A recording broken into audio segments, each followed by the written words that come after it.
How's it going? This is Keanu Yamamoto with the Coaches Podcast, in here with Coach Jordan Harlow, head baseball coach for Linfield University. Coach, thanks so much for jumping on. Please tell us about your family, your journey, background, progression, all that good stuff. No, I love it, man. Hey, thanks for having me. I'm first of all super humbled to be on here. I love the podcast. I follow you on Instagram, and truthfully, I was like, man, I'm scrolling through and listening to some of these awesome coaches you have, and I'm like, man, I don't belong. You got some Olympians on here. You got state title winners.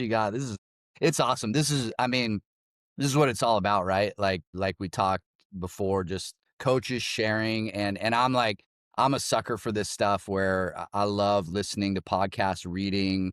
I joke with people, like, I'm addicted to leadership. Like, I just love listening to and learning from other leaders. So when people like you, coaches do this and share knowledge across sports and levels, I just think that's awesome. So yeah, no, I'm head baseball coach now. I've been here as an assistant for 9 years. So I'm going into my 10th year, like, total as a coach. Obviously graduated from here. So that's really special. Grew up in Bend is kind of the short way I put it. We moved around a little bit when I was a kid, but I always kind of tell people Bend. We lived there for 11 years and graduated from, Baker City High School in Eastern Oregon, and then came over here to play ball and go to school and just never left. I mean, truthfully, Linfield was a place where I just fell in love with it. Like, every year that I was here, I felt like I grew as a man and as a student and just a person. And I kind of became drawn to that, and, kind of knew as a player that I wanted to coach. I mean, I know that's kind of a common question, right? Is like, how did you know you wanted to coach? And it was like, as a player, it was like each year that I played, and especially in college, I felt like I grew more in love with the game and what it was doing for me, like, as a person, not just as a competitor. And so it was like, at that point, I was like, man, I think I might want to do this, So got into teaching and coaching at the high school level, and then at some point in that progression, kind of decided, man, I think being a head coach at the college level would be pretty fun, and was fortunate that I made it happen. So, Yeah. We talked earlier, you guys just got back from Disneyland, took the yep. family out to Disneyland. What was your favorite ride out there? Well, man, I mean, the cool part to see was that Disneyland has done a good job. They keep some of the, those, like, OG rides and elements kind of the same. So, like, the Matterhorn, and for me personally, like, probably Thunder Mountain Railroad I got to take my 7-year-old son, and he was like, seeing the look on his face after the ride was like, that's pretty cool. It's a cool full circle moment. And then I met, like, a 4-year-old daughter, getting to meet the princesses, and that's like meeting a pro athlete for her. She's like, over the moon. So that was cool. But yeah, Thunder Mountain, that probably takes my number one spot. Okay, I like that. Can you kind of reflect on just a little bit, just as far as the process of, you were a high school head coach, wanted to be a college head coach, and just, I guess where that inspiration was. Did you always want to be a college guy? Could you have been happy just being a high school guy for the rest of your life? Can you kind of talk about that? That's an awesome question. And truthfully, my answer is, so when I graduated from Linfield and got really fortunate. Basically, there was a teaching job at McMinnville High School right there in town, like right away, like the summer after I graduated, which teachers know, I mean, it ebbs and flows in that profession. But at that time, it was pretty sweet that there was a full-time job right away. So I took it, and that summer I had helped with the summer high school baseball team to kind of get my coaching fix. And then I really, like, truthfully, I just got really lucky. I knew I wanted to be a head high school coach eventually, but I was kind of prepared to do the normal, like, I'm going to need to be an assistant, maybe be a JV or a frosh coach, and kind of work my way up, and then literally in October of my first year of teaching, I'm 22 years old, and the head baseball coach leaves, and I got hired, and it was awesome. I truthfully, when I took that job, I mean, I kind of intended to be the high school teacher, head baseball coach for 30 years. That was like, I had no intention of anything bigger or better, or, I truthfully felt like teaching and coaching is and was my calling, and I was very content. I also was really blessed. Like, I had some really good teams. And all coaches at any level know, but especially high school coaches know. I mean, that'll keep you in it And so I really hadn't thought about the college level, truthfully. That wasn't on my radar. My wife was teaching at the same school and she was the athletic trainer. And then after my third year, there was some transition happening at Linfield. And so I went and talked with Scott Carnahan and he said, "Hey, I'm going to need a JV coach." And that was kind of the point where my wife and I really talked about it. Like, do we want to make this jump? Because actually at that time, I was going to be taking a pay cut to Yeah. go be the JV coach at Linfield. And that was a hard move because I had a good thing going at McMinnville High School. And so I actually remember I talked with, Carney and Scott Brocious, who was my coach and biggest mentor and kind of just said like, "Hey, I'm thinking about making this jump to the college level. What advice do you have for me?" And it's funny. I remember this so verbatim, but they both said, "Have you asked Brenna, my wife?" And they said because it's great but it's you have to have a spouse and a family, as you know, who's bought in and understands the lifestyle. And I'm so fortunate to have Brenna, who was a former college athlete, and she was so supportive, and that's really what kicked it off. So I took the JV baseball coaching job at Linfield. And then, yeah, like during that time, I was kind of like, the more I kind of grew with the college game, I was like, I think the goal here is going to be a head coach, Yeah. again. But I will say my time as an assistant was really valuable, because I had gotten such that early opportunity to be a head coach at Mhm. 22 years old of a high school program, which was awesome. But I never got that assistant experience, like true assistant experience. And so to get to do that was super valuable for me in my growth as a coach. Yeah. Can you kind of touch on just your overall philosophy? I mean, head coach at 22 years old, Yeah. right? Can you kind of touch on maybe on how that's evolved or changed from, your first head coaching gig to now where you're at? Yeah. I mean, I think obviously there's kind of two sides to this, right? So when I took the job or got the job, I should say, I can remember a lot of kind of skepticism just with being 22 years old. I think there were people that were concerned about maturity. And I remember, of course, when you're young and a little defensive, right? I can remember being in the mix for that job and the kind of the swirlings, right? Were like, well, lack of experience. And it's funny because I can remember thinking to myself, well, you got to build experience by doing it, right? I mean, how do you gain experience if no one gives you a shot? And so I throw that in because I've always been such an advocate for giving young coaches good opportunities. I mean, that's how they build and grow. And so fortunately for me, I had such great mentors and like I had mentioned earlier, the biggest one being Scott Brocious. So even as a 22, 23-year-old coach, I felt really confident in understanding the bigger picture, like that it's not just about wins, that in this profession, we're developing men and we're developing character first, and then the results will take care of themselves. But I think the way that my philosophy has maybe shifted a little bit is like not over coaching. I think when, Yeah. as a young coach, I look back, and especially as a young head coach, I felt like I needed to do everything. Like I needed to, and I've gotten better. And now, even in my first year, I think here, and I'm still improving at this, but releasing some responsibility and letting your assistants go, so to speak, having the big picture, but then saying, hey, you're masters of your own domain. Whereas early, I was definitely probably kind of a micromanager of thinking I needed to do everything. Mhm.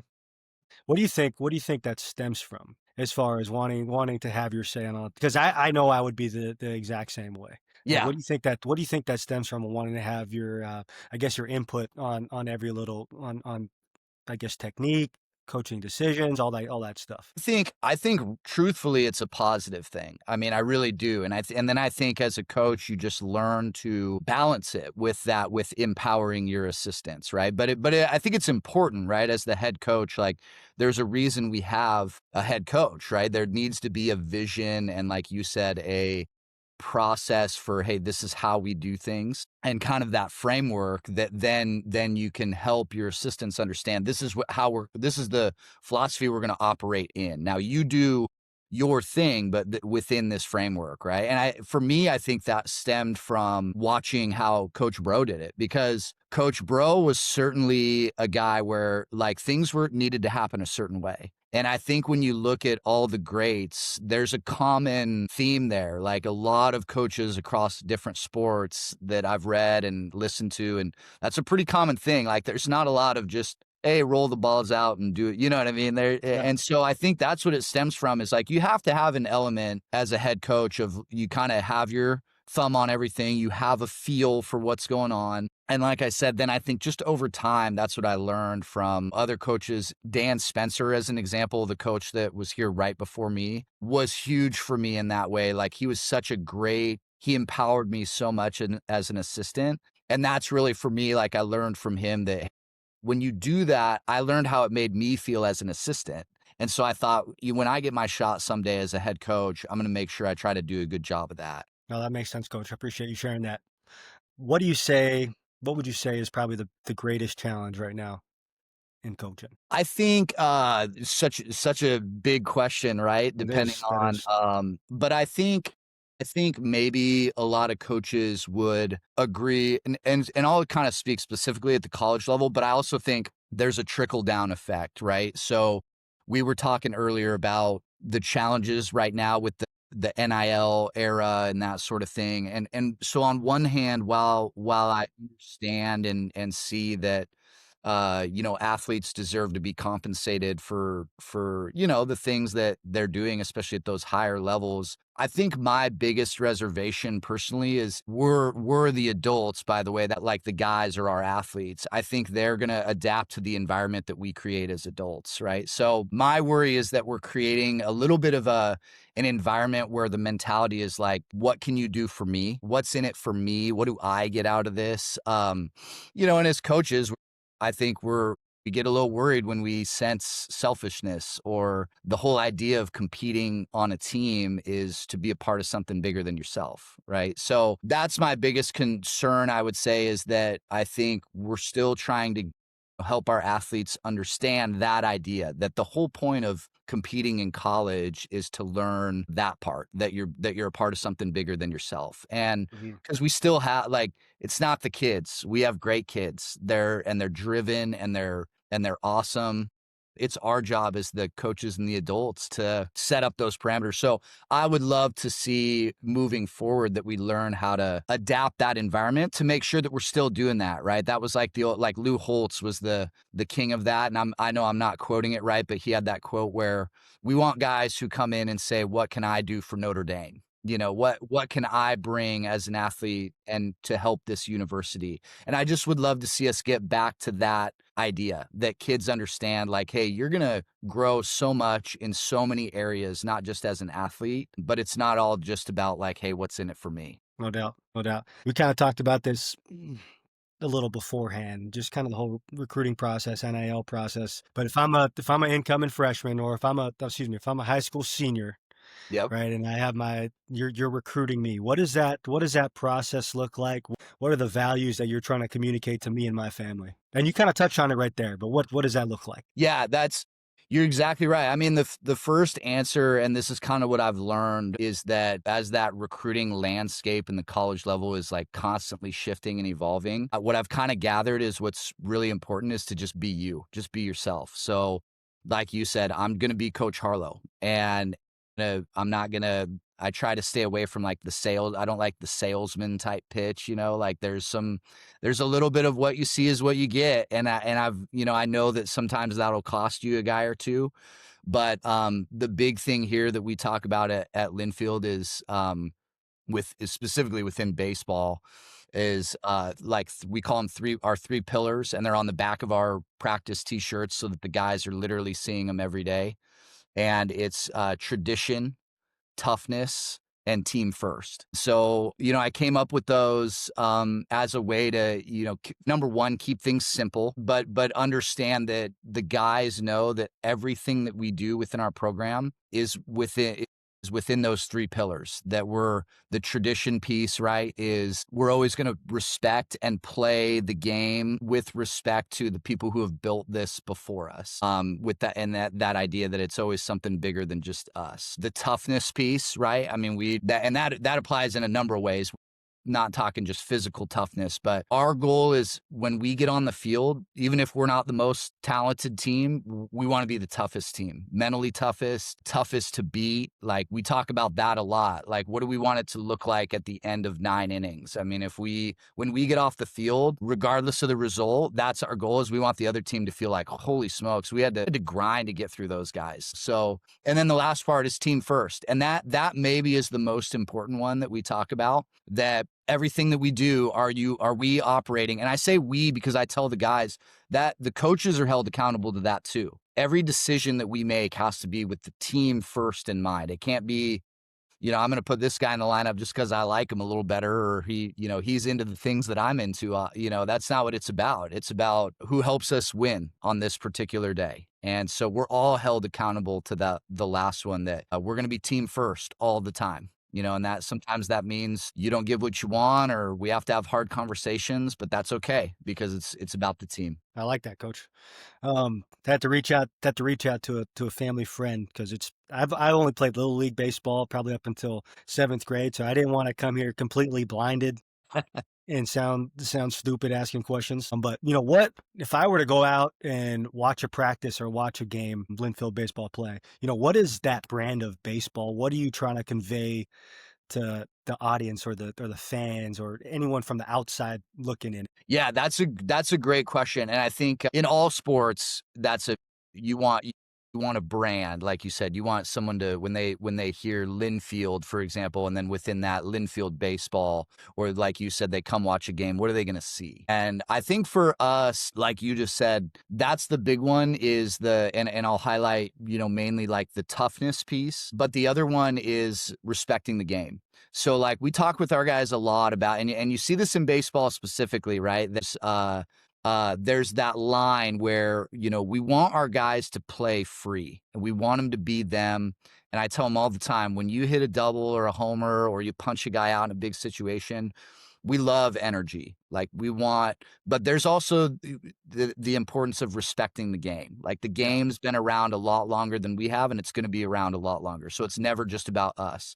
So that's always really important to me, that our guys understand, like, we're going to compete at a super high level, and with class. I mean, if nothing else, teams are going to know we're going to knock you to kind of that old football. Like I was a football background too. So a lot of my baseball coaching stuff and so that idea of like, we're going to knock you to the ground and then reach your hand down, help you up, and then do it again. The kind of that idea that we're going to do it fast and tough, but we're going to do it with class. That's really important to me. We try to build that a lot within our guys, so that, like you said, when people come watch us play, it's going to be fast, it's going to be tough with a ton of energy, but classy. Yeah. I've always been curious, and more so curious now that I've grown older. Just the mental aspect with baseball, I think is very prominent compared to a lot of other sports, because one, pitcher and batter, you're literally highlighted for everyone to see. So I guess I'm just gonna fire a couple questions at you. Let's go. Yeah. You got a batter, you got a good player who's in a slump, Mm-hmm. right? Just stinking it up. What does that conversation look like? Do you not even address it? Do you just keep going about your business knowing that it will come around? What does that process look like when you have a batter that's in a slump? Sometimes both. That's the kind of the fun part, I would say, about coaching baseball specifically, is like, so Joe Torre, right, the old manager of the Yankees, and Coach Brocious' manager, have this saying where he's like, I'm not really a baseball coach. I consider myself a manager of people. And that always kind of stuck with me in coaching, right? Where, we are a teacher of the skills and of the game, but we're also a manager of people. And so to answer your question, the first thing I kind of look at when we have a guy that's slumping is the guy, and who is he, and what makes him tick, and what does he need? Like you said, some of them, they need you to go put an arm around them and pump them up a little bit positively. Some of them don't need anything. They don't want to be talked to. And so you have to know the guy and what they need. But in the end, with all of them, I think what I've learned, and I remember this as a player, is I expressed this to my coaches too at our first meeting of the year. I always reminded our coaches, like, don't ever forget how hard this game was as a player. And so when we coach, we can be tough and we want to push them, but operate within that mindset that we remember how hard this game was. Because we've all been there, right? And that's the key is whenever I have to have that conversation, that's where I start with is, hey, been there, man. I mean, know exactly what you're feeling. And so I try to stay positive. I think that's huge because you have to remember that your guys are always going to be their own harshest critics. Like the voice within their head is the loudest. So that's where I just try to come in and I try to act as their reminder that, hey, you're a good player, man. You're a good player. Just you're going to get through it. Just keep battling, slow the game down, one pitch at a time. And so I just try to be more that voice for them. What does a mound visit look like? Because I haven't had one of those. Last time I had one, I got pulled out for giving up a home run. So I didn't pitch again after that. But what does a mound visit look like? What does that communication look like? Yeah, that's another one where mound visits are tricky because they're all a little different. Sometimes, like you said, sometimes the purpose of them is different. And even within our coaching staff, right? Like And who gets to go to the mound visit? Because yeah, when I yeah, watched Oregon State in the World Series, it was always the pitching coach. It was never, exactly. and that was Exactly. surprising to me for not watching baseball a lot. That was Yeah. surprising for me. Yeah, and that's what I mean is every program I think does it a little differently and you see it done a little differently like the kind of old school so to speak or like what you see a lot at the big league level as an example is that if the manager is going out, he's going to make a change, like it's to make a pitching change. But if there's like if it's an adjustment or sometimes I relate mound visits to like timeouts in football or basketball. Like sometimes you're just calling it to slow the game down or break up the momentum or something like that. And that's usually the pitching coach. And so in our program, we do lean more on that traditional side. So, and we express this to our guys, like if I'm coming out as the head coach, it's most likely to make a change. Coach Turpin, our pitching coach, makes the majority of the visits when it involves like a break in the momentum or trying to slow the game down. But I would say the primary reason is usually just that we're trying to slow the game down. We can see certain things, whether it's mechanically or just momentum of the game. We can tell that the game's starting to speed up. And so it's like I said, it's kind of like a timeout. Like, hey, we're going to go out, slow it down a little bit. Now, the guys do understand, and this is where I'm a little different. I did express to him, there are going to be moments where I come out and it's not just simply to make a change. Yeah. And sometimes that's as the head coach, it's the same thing, right? Like sometimes it's to set a tone or I don't like what I'm seeing. And so I'm going to go out and address it. And that's with the team, not necessarily just the pitcher. And sometimes it's literally to call a specific play. Like we want some kind of defensive adjustment. And so there's a ton of reasons, but when it's to break up that momentum, it's very similar to the hitter where you got to know your guy on the mound. Sometimes they want to be lit up just a little bit or they need it and they can handle it. But there's other guys where, we can't, even though I want to do it that way, this guy's not going to be able to handle that, because he's just a different guy. And that's okay. So it's important to know your guys for sure. Coach Turpin, you said is a pitching coach? Yeah. So Coach Turpin makes a mound visit. Like, yeah. Is he icebreakering with a joke right out the gate? Like, what does that look like? Yeah. Because like I remember when I was pitching, I had the coach come out to me and it was always like, oh, shit, here we go type thing. You know what I mean? But I know the dynamics are real different. But what does that look like? What is Coach Turpin coming out to say to me? Guys would probably agree with you that when they see Coach Turp come out, that's probably the first, reaction. But we are trying to. Turpin's great in the sense of he's a very low emotion and to the point guy. So he's not gonna he's gonna come out and tell it like it is. But he's great about. Like I said, slowing the game down and just reminding them, hey, let's get back to this as your focus. And he keeps them short, which is great too. You don't want to get, there are times, you're right. And there are times where we will go out, like you said, and we need to come up with something to keep it loose. There's like if you've ever seen that scene in Bull Durham, the old movie, there's a scene with a mound visit and fans of that movie will know what I'm talking about. But there is a time and a place for that type of talk. And then there's a time and a place where it needs to have a different tone. Yeah. Can you kind of enlighten me? Like I'm from a football perspective, if I'm going into practice week, we're always going to harp on 2-minute. We're always going to harp on third down pass, and we're always going to harp on, red zone offense and defense. What are the important situations within baseball that you guys practice, I'd just say, religiously? For sure. I would say defensively, for sure, like bunt defenses and then first and thirds, right? Those would be the equivalent. And like you said, I love football analogies because that was kind of like my background, like in terms of playing high school football. And I actually, that's how I like to structure my practices is similar to like we're going to have a group D, group O, team offense, team defense. And so like you said, within that team D structure, you know, the bunt Ds and the first and thirds are like the fundamentals, right? Like when teams try to execute this, we need to be sound fundamentally. The other one offensively, like situational hitting, and so that would be like I equivalent that to like red zone offense. When we have runners in scoring position, if we're going to be a good team, we need to execute.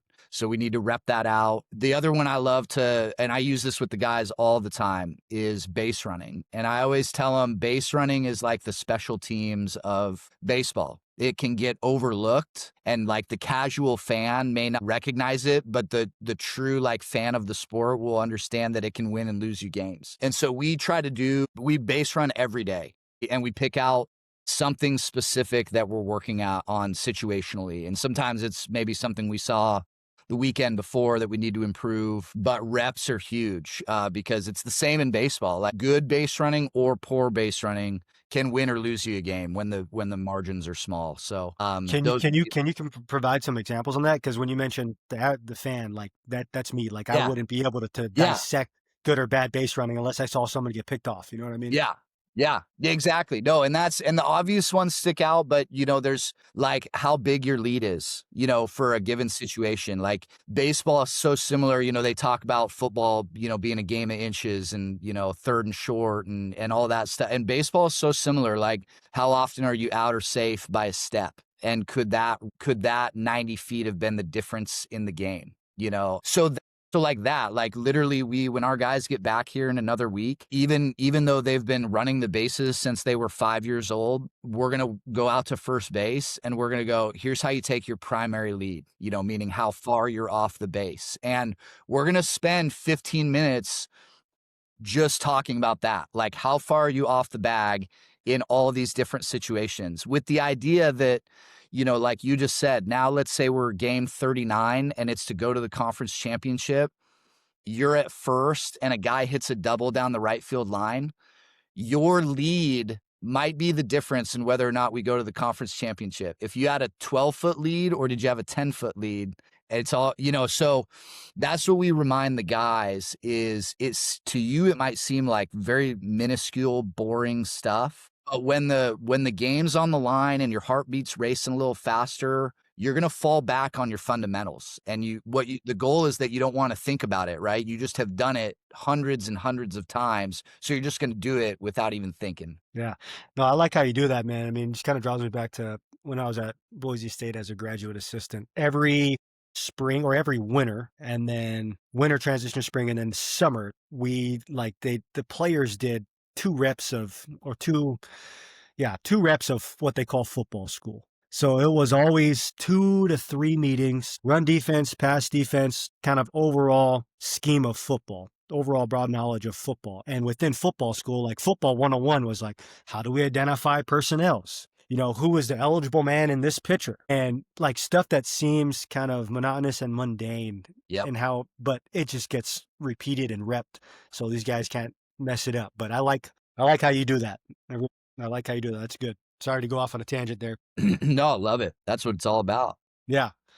If I'm a recruit, what are some of the traits that you look for in a recruit? Yeah, that's a great question. I mean, it's funny, you get asked that all the time as a college coach, right? Like, what are you looking for in a prospect or a recruit? And, the funny thing is like, I don't beat around the bush with this first part of the answer where it's like, the first thing is like, you got to be good. I mean, it's like sometimes I feel like that gets overlooked at times and we immediately jump to some of the other stuff. But it's like, listen, if I'm just rolling up to a high school game with maybe not a specific guy to watch, I just know I'm watching two good programs. Maybe it's the playoffs or something, which is, by the way, kind of my favorite way to watch a game. And that's the first thing is like, who stands out?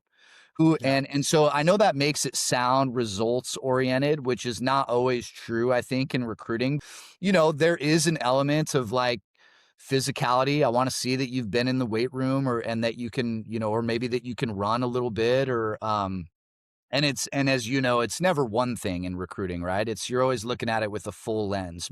But just that point that like you guys need, you need to be one of the best players on your team if you're going to play at the college level. That's the first thing. But then after that, once we've identified, hey, physically, this guy's got some tools that are going to translate at the college level, that's when now you get into the fun stuff, I think, where now you're really like trying to identify, does this guy fit within what we do? And so it's funny, I'm going to pull a little Coach Peterson from you from the Boise State days right here, but I stole this one from him and we use it now with our coaching staff. And I actually talk about it with our players too, because I also tell our players, you guys are our best recruiters. The way you play the game and the way we do things, that's really what recruits guys to Linfield. It's not really about the pitch I can give them in my office or any of that stuff, We call it LKGs, so Linfield kind of guys. And I stole that from Coach Pete. I heard him talk about that.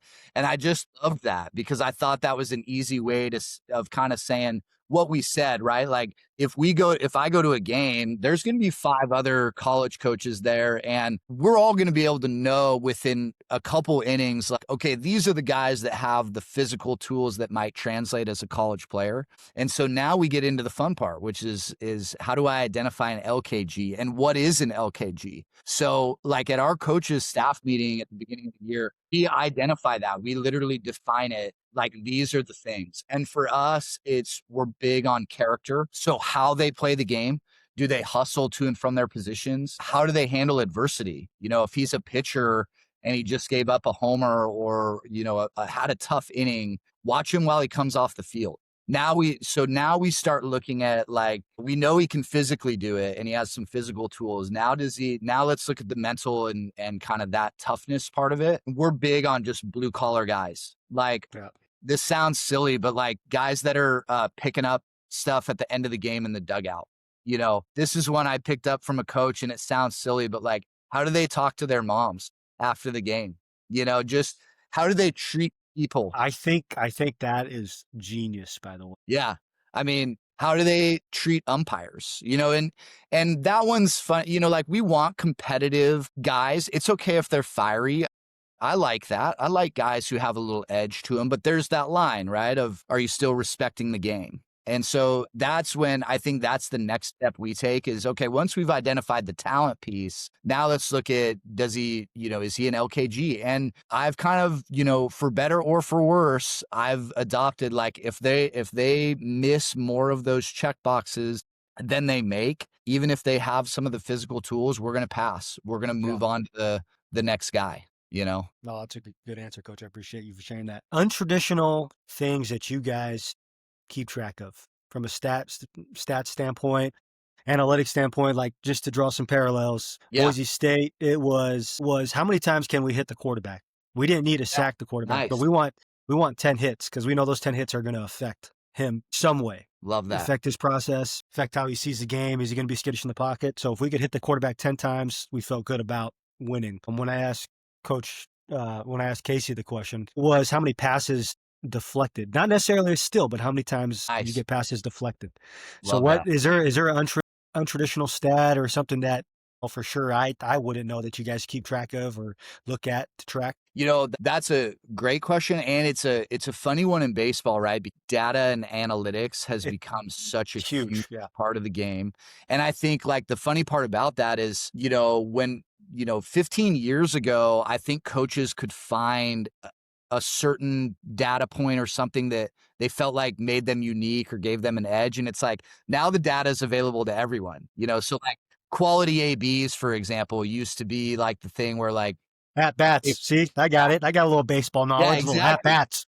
Yeah. And so it used to be like, okay, instead of tracking the traditional stats like average and slugging percentage and quality AB percentage was like, we're looking at not results, but how many quality at bats have you put together? And it's like now everybody does that because everyone can track it. But I think, and I don't know if this one's super unique. I know there's other programs that do it, but one thing we're going to start doing this spring is what we call the freebie war. So a freebie is free bases. So walk, hit by pitch, error, moving up 90 feet when you probably shouldn't have. So like an example of that is like you hit a ball to the outfield. If the outfielder took a good angle and cut it off, you probably should have just had a single. But Yeah. maybe because you busted your butt out of the box like you're supposed to, and he took a lazy angle, now you take that extra 90 feet and you're on second.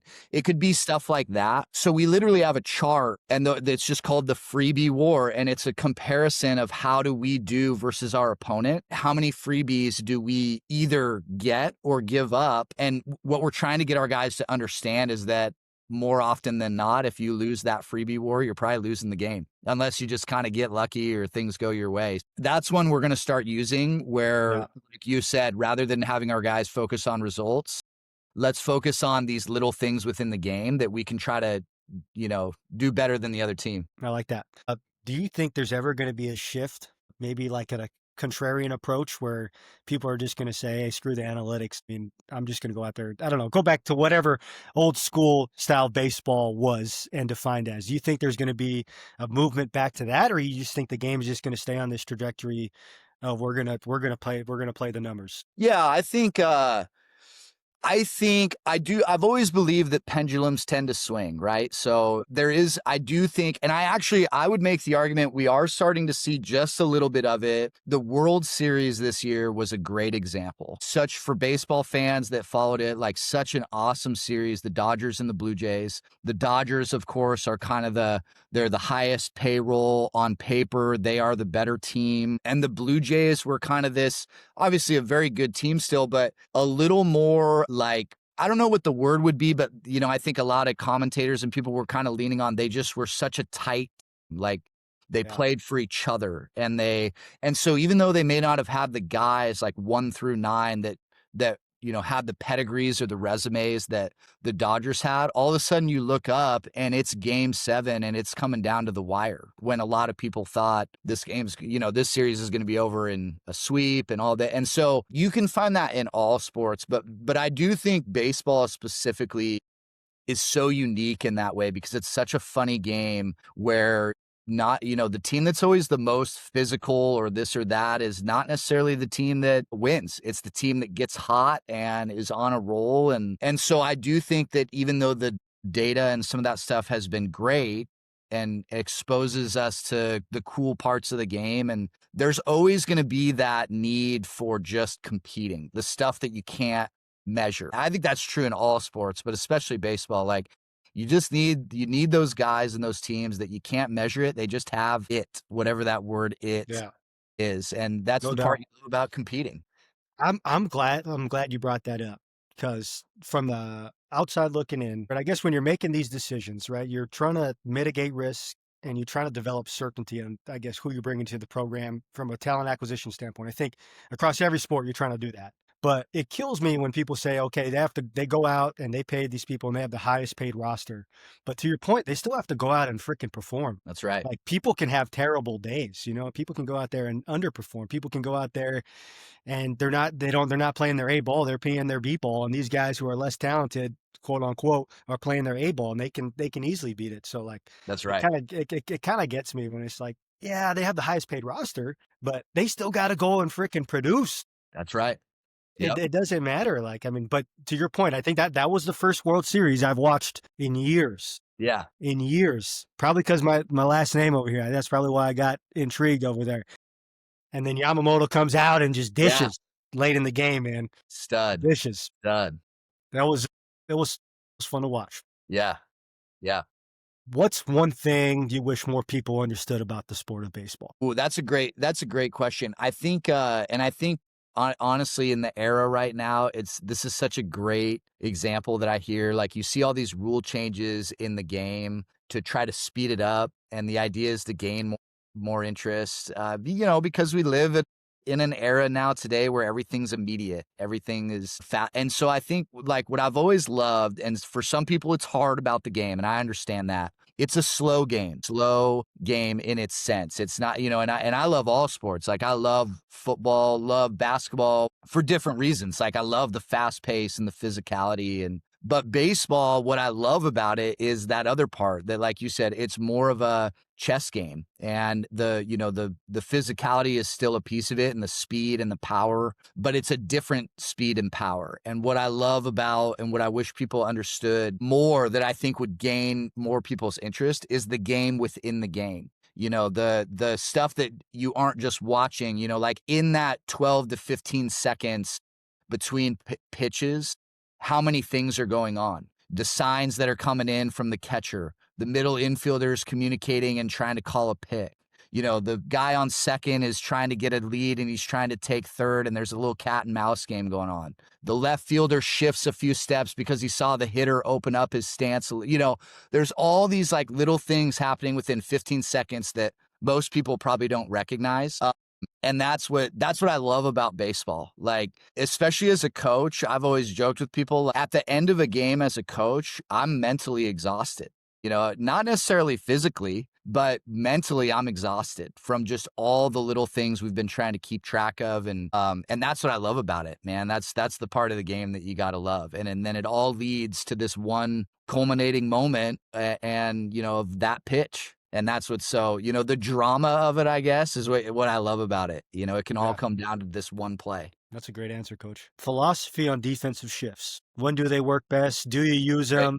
When have they backfired for you? Yeah. I think, the funny thing about this is I actually think I myself am going through a little shift in this mentality, to be truthful. And what I mean by that is, so under Coach Spencer, that was kind of a primary part of my role, was the defensive coordinator, so to speak. So setting the defense up, every hitter basically, to make sure we're in the best position. So, at our level, the college level, and then specifically the D3 level, we have pretty good data. I mean, we've got spray charts and things that are pretty accurate with percentages and all that stuff. And so they're fairly reliable. But what I've found, I think, is I think early on, I wanted to lean on that so much, right? Because it was like, God, we've got this awesome data. Like, I want to feel like we have an edge or an advantage. And I think what I've found and what I've learned is, while there's an element of truth to that, the other element of truth is like, you got to have, if your shortstop runs a 6-6 instead of a 7 flat, like that makes a difference too on which ball he can get to. So like the point being, what would 6-6, that'd be relative like a 4-5, 4-6 in football? That's running pretty good in baseball. Yeah. Okay. Yeah. Okay. Yeah. If you're, 7 flat would be like at the college level, like average to slightly below average. A 6-5, 6-6 is like, man, you're really moving. So, under 7 is, yeah. So, and the point being, right, is like, don't forget that the players play the game. Like if you have good players, they make you a better coach. So that's kind of, I think, what I shifted to was like, hey, I'll become a better defensive coach when we have better defenders on the field. And so I think I've shifted more to that, so to speak, where like I get less concerned about the shift, and we're not going to like overdo it. We made a few steps here or there, but like you kind of said, I think I've started to lean more toward, let's just get them in a base position that allows them to then just be athletes. Yeah, play ball. Exactly. I mean, I think of it as like you go to the casino and it's like you're deciding red or black almost every batter. Yeah. You know what I mean? That can get a little stressful. Yeah. And you're exactly right. I think I've learned the hard way. Like once you start to overthink it, that's exactly when a guy burns you, And so it's like, don't overthink it. Just let them play and let it happen. Yeah. When you were talking, I had a good question, and I'm kicking myself over here for not writing it down as we were just talking. But anyways, moving on. Anela Question of the day. So my daughter, we come up with the question to ask the person that we're going to interview the next day. She had a lot of questions. What color is a fire truck? How tall is a giraffe? How big is a hat? But we settled with, what is your favorite breakfast food and why? Man, I'm so looking forward to this question. This was like maybe the favorite one. And I'm glad she didn't ask like some of those other ones, because like, how tall is a giraffe? Man, I'm out of luck there. That's a great, first of all, I'm glad she asked this. I'm a huge breakfast guy. I love breakfast. That's like my favorite meal of the day. And when I really want to kind of splurge and I'm a big biscuits and gravy guy. Like I like party food, and so I do love a good biscuits and gravy.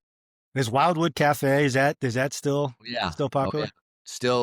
Yep, still popping. It's awesome. What about the Terry Chicken Bowls at the gas station? Is Oh, that yeah, still going? bento. Is it? Yep, yep. Yep, Was definitely a it? Yeah, it was $5 when I was there. What are we at now? It's you 7.99. know what? They've done a pretty good job. I think it's only like 5.50, maybe they've kept it Dang, pretty yeah, it's still pretty good. that's respect and tradition right there. That's respect and tradition. Totally.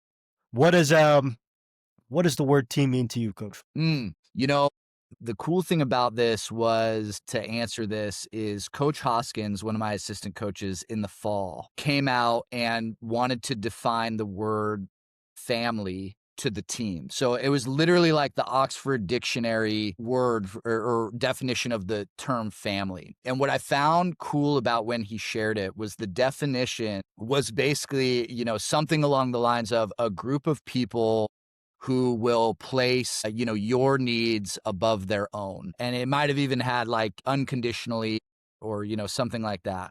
And what I thought was cool about it that I followed up to kind of show the team was notice there was nothing in there about like bloodline or like, even though that's maybe the traditional or scientific way we identify family, the term family is just very simply people who put your needs above their own unconditionally. And so we hear that, definitional law, right? Like a team is a family.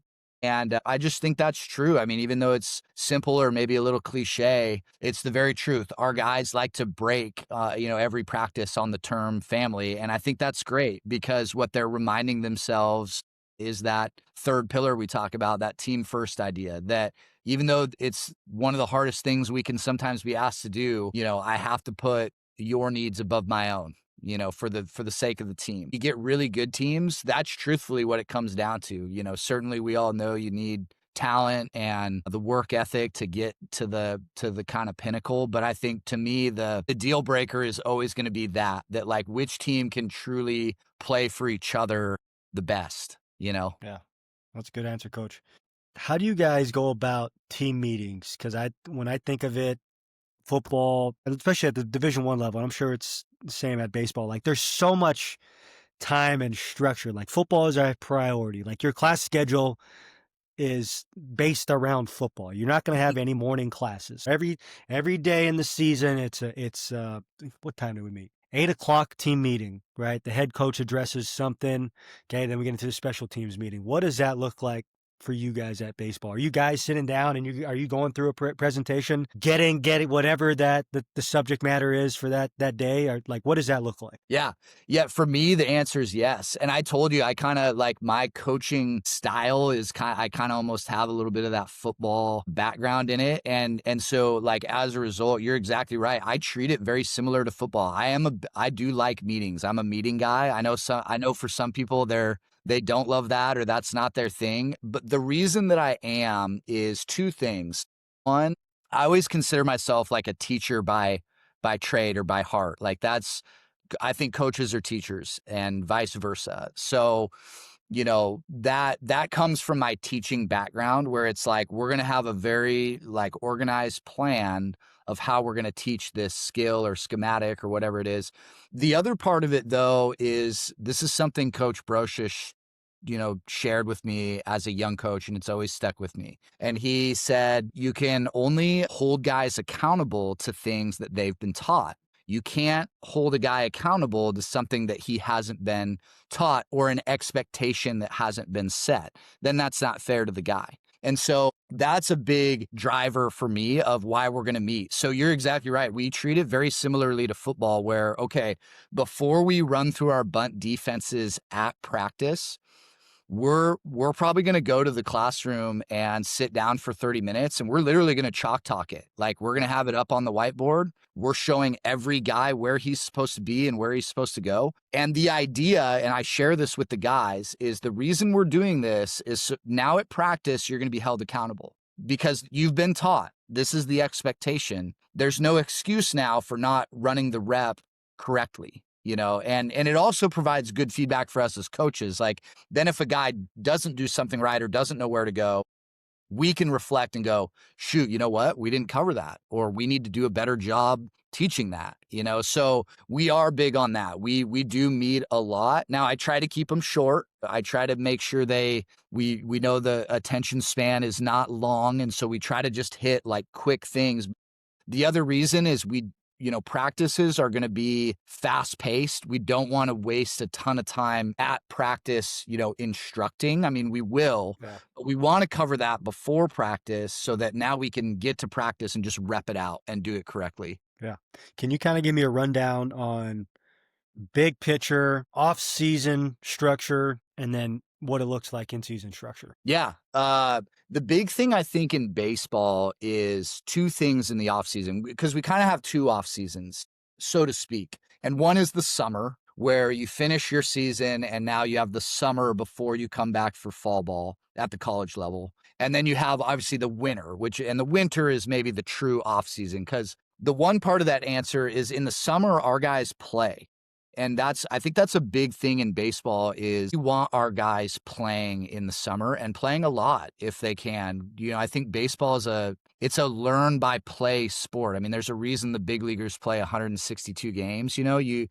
Practice is great, but you really learn by playing the game. So the summer is huge for our guys' development. Go out, play with other guys, play for other coaches, hear a different voice. I think there's a lot of value in that stuff, truthfully. So that's huge. But then the other part of it, I think, in baseball is just the weight room.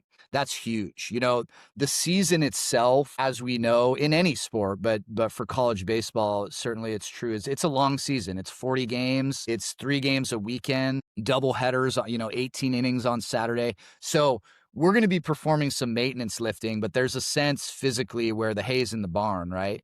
So we really try to preach with our guys, like during the winter, like this last winter specifically, we're going to push hard in the weight room. Like it's okay to take a step back from the swings and the throwing and we don't need to be throwing at Thanksgiving, necessarily, but you should be in the weight room getting bigger and stronger. And that way we can hit that season healthy and in stride. It's like I tell the guys, in baseball, they talk about the 5 tools, right? So do you know what the 5 tools are? No.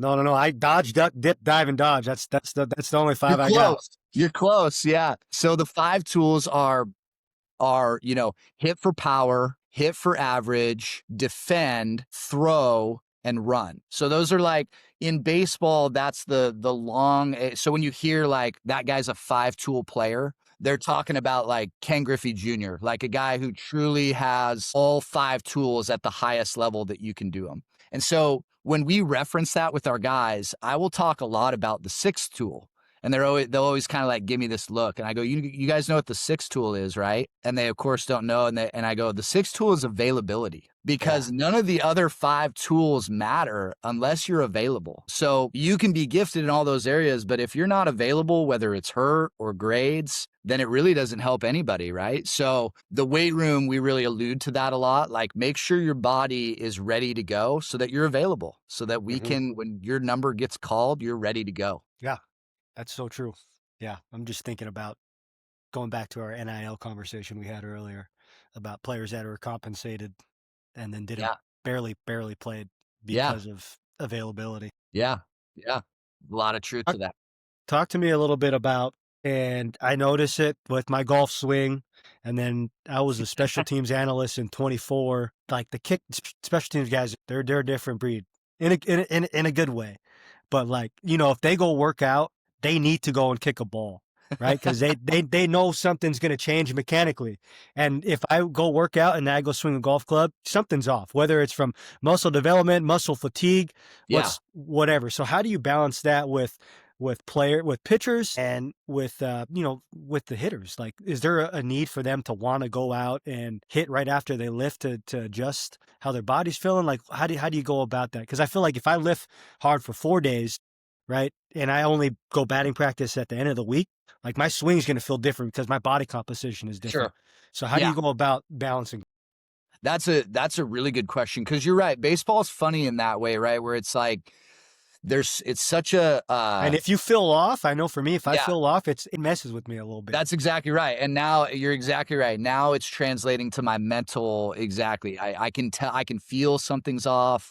And baseball is funny in that way. It is very similar to golf, where those intricate mechanics of how the body is moving, it's very finite. And so I think part of that is you got to balance it with guys so like I'll use hitting as an example, but it's true for pitching too, where we remind them, you got to be careful in that way of, overthinking it. So there's a time and a place for those mechanical thoughts and when you feel something's off, and we can work through that. But then it's like we try to do a really good job of having them understand on game day, right? We want to eliminate that. And now it's just play, just see ball, hit ball.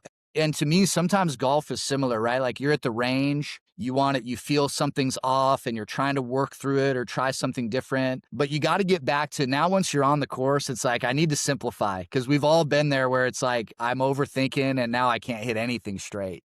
So baseball is similar, where even pitchers, like we have to get back to a point in the game where it's like, hey, just throw it.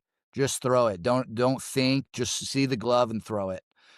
And so with lifting specifically, you're right. There's kind of a time and a place for when do we need to push and when is it okay for us to be sore. And that for us, that's in the off season.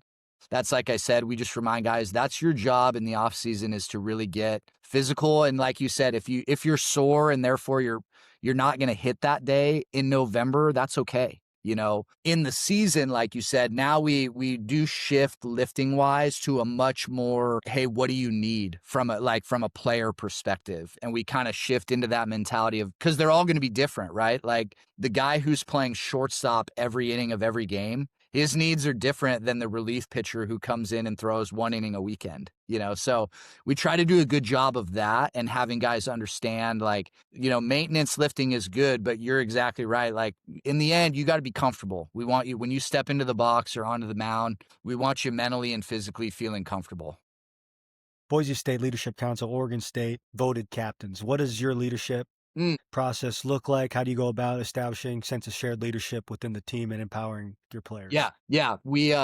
That's a great question, because you're right. This is another one where I feel like a lot of coaches approach it and do it different ways. We do have team captains, and we had team captains when I was in school here. I was actually a team captain at Linfield, and I think that honestly kind of drives a lot of my reason. I saw the value in the kind of empowerment your teammates give you when they vote you. So and that's the way that I do it. So ours is completely player voted, and I'm a big believer in that. And I know some coaches, and I've had coaches say like, "Oh man, you don't even like gather the results and then kind of go, well, we're going to, these two guys are tight. And and I say, no, I mean, it's to the vote. I am trusting the players to select who they want as their, peer representatives. And I'm a huge believer in team captains for a lot of reasons, but to kind of sum it up, I'm big on player empowerment. Like we use kind of the phrase all the time with our guys, we're trying to help you become your own best coaches.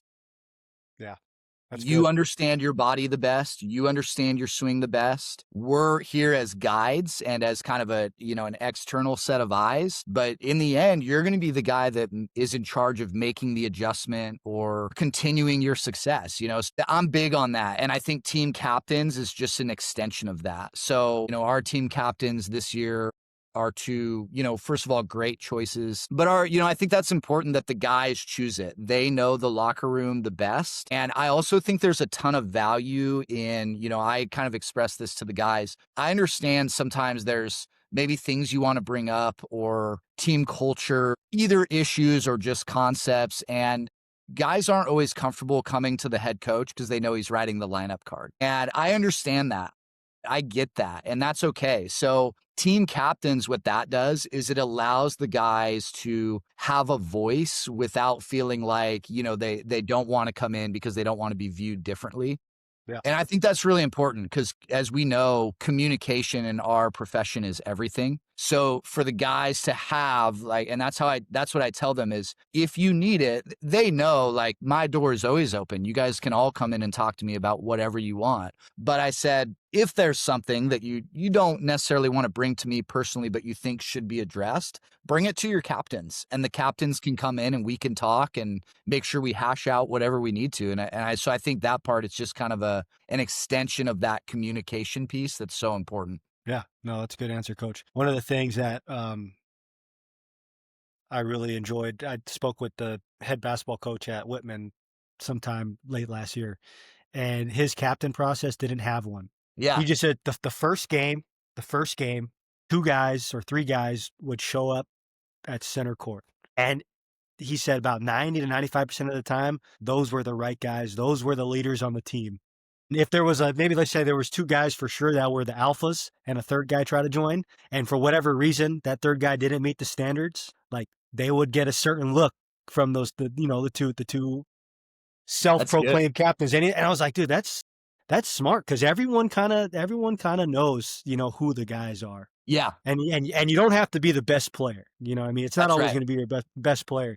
So I That's right. just thought that was a cool thing that he did. That is cool. And I do agree. Like, I think, right, that's kind of the flip argument that I do understand is the flip side is when you choose team captains, I think sometimes the worry for coaches is like you have other really good leaders on your team, but if they, you worry that if they don't feel like they have that title that, they can't. And so we try to do a good job addressing that. Like, hey, everybody on this team is a leader and can say or, do something, but that the designation just helps with some of those more formal things. But I do like that. And I think you're right. We're similar only in the sense of we don't choose captains till the end of the fall. And so that's kind of to your point, like we want them in place before our season starts, but we give it the fall to let some of that stuff organically play itself out. Like you said, you Yeah. want guys to kind of either naturally emerge or, lead by example. And then you every fall you have a brand new team, right? You've got transfers and freshmen who don't know each other. And so that's when we choose to do it so that the team really has at least, 6 weeks to kind of get to know each other and then vote at the end of it. Yeah. I know you touched on this for sure as a high school coach, and I know you're doing it as an assistant and as a head coach, right? Players who are struggling academically, struggling with mental health.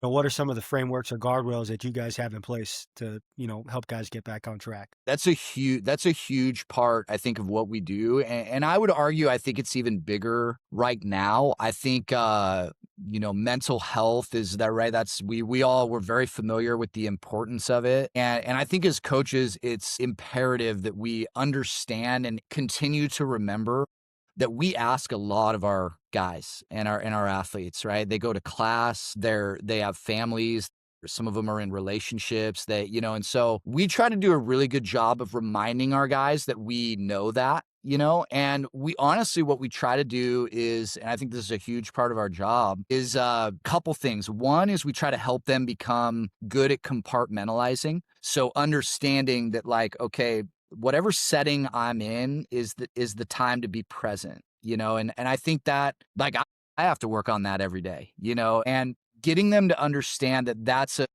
a factor in mental health, right? So we literally use in our dugout, we have a line that's the out of play line. We literally use that as a physical marker and we remind them, okay, when you cross this line, you strap on your spikes and you cross that white line for the next 2.5 hours, it's only baseball.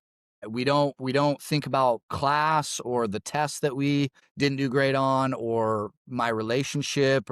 It's baseball. Just like I would expect you to do the same thing in those other settings. Like when you walk through the classroom door, we're not thinking about my at-bats over the weekend or, it's time to pay attention for the next 90 minutes, and learn. And when you're at home, now it's time to be brother or boyfriend or, it's time to be present. So that's one way we try to help our guys is just by understanding, like, don't carry your other facet into whatever your job is to be the best at right now. And that's like as and we know as coaches, we have to be great at that. And it's hard in our profession, but I try to use that. Like when I walk through my front door, it's time to be dad. It's time the coaching cap is off for the night and it's time for me to be fully present as dad. Just like when I step through the office door onto the field, the guys need their coach. Like it's my job to be coach right now and give that every single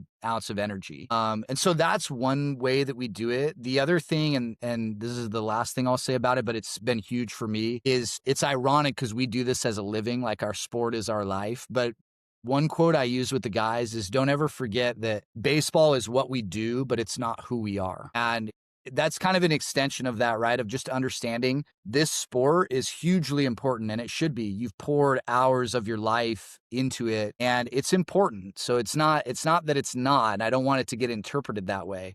But just remember that it's not who you are. You know, if you punched out to end the game with the winning run on second, that doesn't define you as a man. You know, that's just called competing.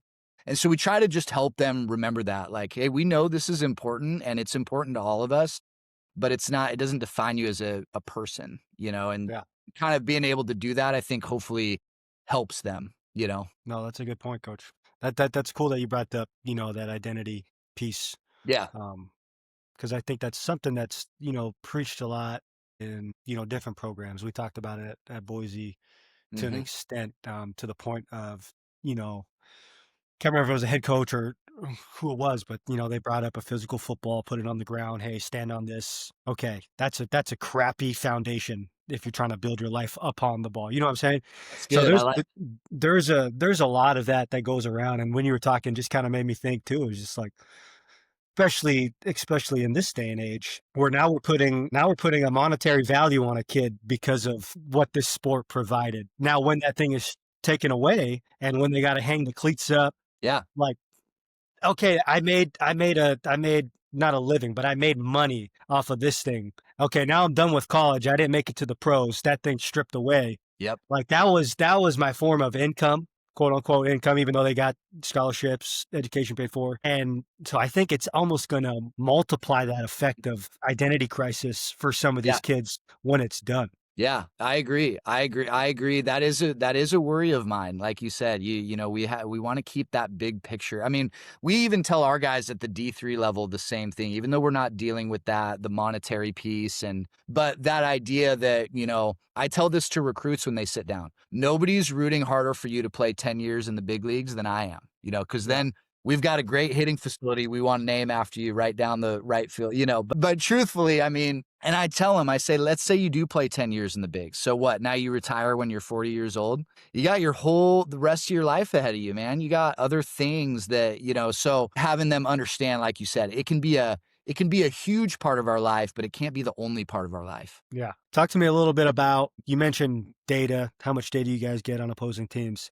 What Yeah. does that scouting process look like? Because I'm thinking football, I'm going in, I'm tagging huddle, I'm tagging formations, I'm tagging personnel, Yeah. I'm tagging motions, I'm tagging play type, I'm tagging run type, pass type. What is that? Can you kind of dive into that a little bit from a baseball standpoint on what you guys go about tagging in that opponent scout process? This is another area where truthfully I'm starting to shift a little bit. And I think what I mean by that is, and maybe part of it's the shift from assistant to head coach. There Yeah. could be some truth there. But I think as an assistant, this is probably where maybe I was leaning a little too heavy into that football background of like, I wanted to treat opponent scouting like football, like meaning like always thinking like, man, there's some schematically, like we can find an edge here. Yeah. While there may be some times where that's true, the truth in baseball is, again, the players win the games. I think this year I've started to shift a little more into like, we're going to do it. We're going to do our due diligence and understand our opponent and the things they do well and maybe try to identify holes. But I'm shifting definitely more into a mindset of like, in the end, it's always going to be more important what we do, like who Yeah. we are. Yeah.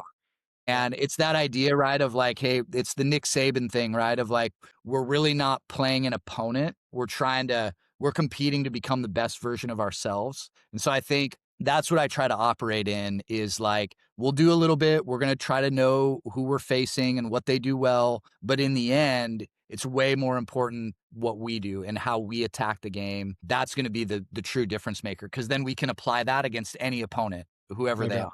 No Yeah. doubt. If you don't mind me asking, what would like a traditional scouting report look like? on an opponent? Batting average, like you mentioned, spray chart. If I'm going up against an opposing pitcher, what does that look like as far as pitches he like? Yeah. I don't know. Give It's, me. in that way, there's kind of two elements, right? So the first one is a team element. So our scouting report is gonna just identify like what do they do well as a team, and kind of what style of game are they? Do they hit for power and do they punch out a little bit? Do they play the small ball game? We kind of do they run really well? Like there's some intricacies of we're trying to find out what they're trying to do as a team. And then of course, we're going to defensively, right? We're going to try to put the right pieces in place to defend that really well. And then on the flip side, like for us as an offense, it now becomes a little more individual because obviously you're going to have like, okay, here's their starting pitcher and here's what he does well. So now it becomes a little more individual and how do we try to attack him and beat him? And so it's that cool blend in baseball, like you pointed out earlier, where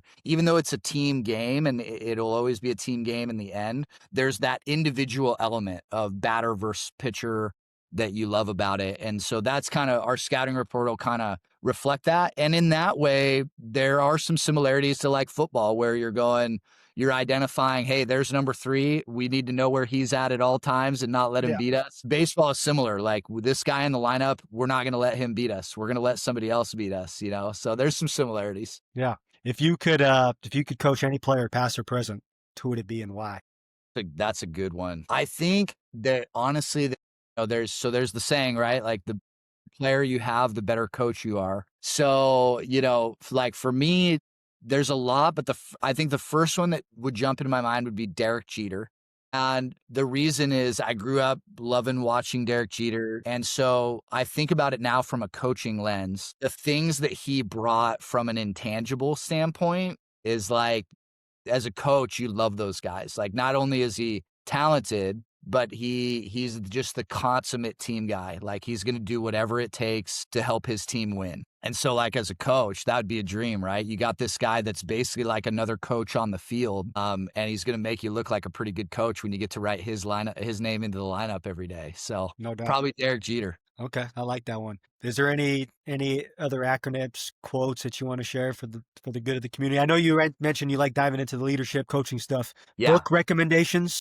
I like asking for book recommendations. Got a little Kindle. Man, you're right. And I'm a big believer in that too. Like, and Coach Brocious is a pusher of that. He gives our whole athletic department a book every year. Does he really? Yeah, and we read it as a staff, and occasionally we'll kind of lean on that at department meetings, which I think is awesome.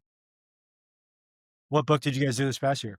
So this year we're reading Grit. Angela Duckworth. Yes, really good. You gotta go. That's one book that I picked up when I was out in Germany for a little bit. Yeah. I don't know why. I didn't finish it. Yeah. I went back and I marked it up. I know I marked it up probably to about Yeah. 2/3 away, but I didn't finish it. But then the coach I had on before you was John Eagle, who's a Westland football coach that just retired. But he brought up Grit too. Yeah. So now I gotta go back and finish it. Yeah. We're about midway through it, and it's really good. Really, really good. Honestly, the one, and we did this last year, I had already read it because Coach Brocious had actually given me a copy, but it's really stuck with me, and it's called Legacy, and it's about the All Blacks rugby team in New Zealand. Really, really good. And so what I'll give you is like, this one has always stuck with me, and I share it with our guys constantly, but Sweep the Shed. They're big on tradition too now. Big on tradition. That's big pillars.